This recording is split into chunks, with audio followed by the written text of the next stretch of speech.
What's happening? What do you notice? It's not falling out. It's not falling out.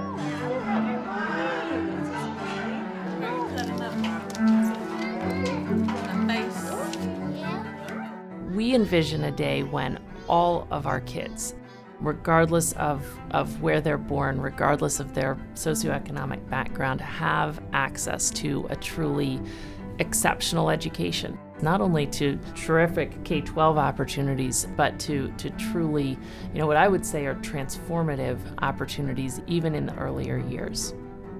So my vision in terms of education is that we don't simply have isolated early childhood programs, in a place that can either afford it or a place that it has decided that it's important, but that throughout America, we believe that this is as essential as 7th grade, 8th grade, 12th grade.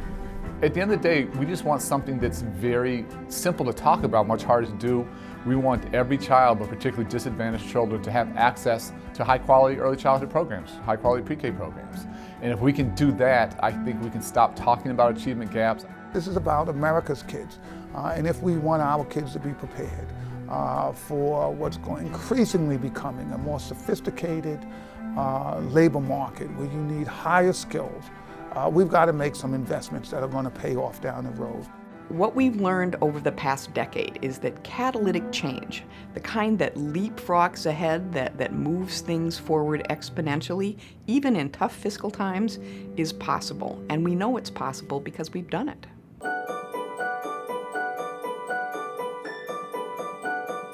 Our goal was to fundamentally change the trajectory of how this policy was unfolding across the country.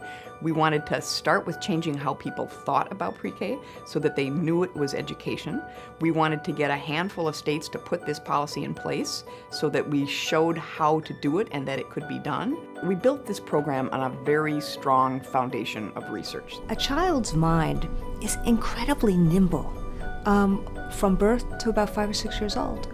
And if we're really going to help prepare a child for life, we have to take advantage of that. The evidence and the science on this is clear, that these artificial barriers between pre-K education and between kindergarten and elementary education are total artifice. It doesn't make any sense. There's no science that suggests we should keep these things that separate. We wanted to change how people thought about pre-K, to get a handful of states to put in place pre-K for all, and to fundamentally change the path of how that policy was going to unfold. You had Oklahoma, Georgia, and New York that had a program in place.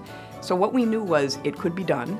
The research shows that pre-K works, but that's not enough. People had known about this research for years.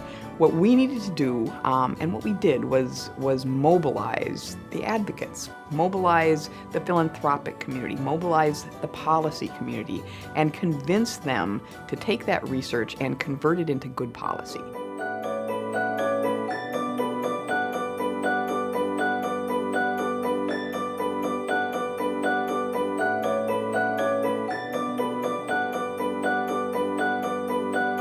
As the pre-K movement grew, there was a tremendous ripple effect. In 10 years, state funding for pre-K more than doubled nationwide. Access increased to more than 1 million children, and the quality of state-funded pre-K programs markedly improved. A lot more people were talking about it. The media was beginning to cover it. The Wall Street Journal had a front-page piece writing that our collective efforts represented one of the most significant expansions in public education in the 90 years since World War I. Governor, good to have you with us. Why do you support the continued funding for pre-K programs in your home state of Alabama? If you went back 10 years ago, I'm not too sure that I did support it until I began to read about it, understand it, and we just made a decision that we wanted not only to expand it, but we wanted to expand it with private and public dollars. It's a real sea change from where we were 10 years ago. People now understand that pre-K is a critical part of the education system. We have to continue to invest, and there's arguably no better investment than early childhood education. And there's still far too many children and far too many children in need who don't have access to high quality. And this has to be, okay, what are we going to do next year to get dramatically better? What are we going to do the next year to get dramatically better? And how do we significantly increase the rate of change? We should stop doing catch-up. Knowing full well what the research says about pre-K, we should be ensuring that all kids, not just some kids, get that experience. When you invest in early childhood, you help kids. If kids are more prepared to learn, then teachers are going to have more of an opportunity to help move that needle for kids. The work's not done till every state in this country has a pre-K program available for every child who wants it. There's no question that states are under significant fiscal stress. We are seeing a lot of pushback when cuts to pre-K education are proposed. I am very confident that as the economy continues to improve over the long term, we will see pre-K not only hold its ground, but continue to expand. And ultimately, the real issue is, do we have the political will to do this? And I believe it's on all of us to ensure that the answer to that question is yes.